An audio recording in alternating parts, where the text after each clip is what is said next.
Hello everyone, today I'm going to show you how to identify a treasure hunt and a super treasure hunt. Starting with our treasure hunt, every single one will have a flame logo on it, whether it's on the license plate, sometimes on the top of the cast, sometimes on the front hood. It's kind of dependent on where exactly Mattel decides to put it. And then every single treasure hunt will also have a logo, and I'll stick that right there, on every single piece of the card on the bottom.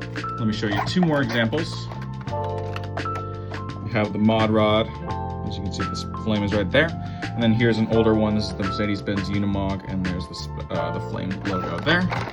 And this one shows it a little bit better. Now, with the super treasure hunts, every super will have a mainline version and a super treasure hunt version. Every single super treasure hunt will have the gold flame. I'll put a more specific picture right there for you. And it will also have what they call Spectraflame paint. As you can see, the paint difference between the main lines. The more matte green there, a lot more metallic green here. And then every single super will have a TH logo right there. Sometimes it'll be on the license plate at the top.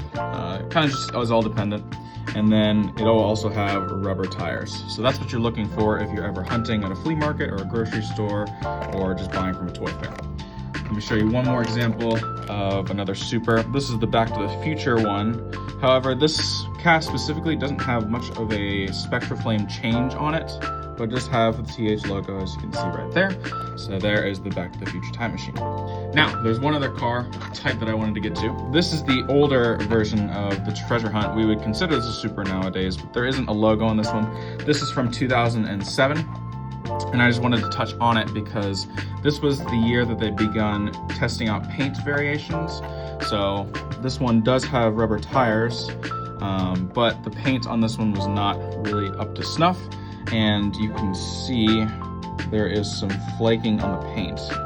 And it tends to spread around the blister and on the back of the card. So all the casts from 2007 that are the rubber tired treasure hunt versions might have some flaking on it, but consider yourself super lucky if you end up having one or finding one somewhere in a flea market or something like that that doesn't have any paint flaking. That's considered much more difficult to find and definitely more expensive, more rare.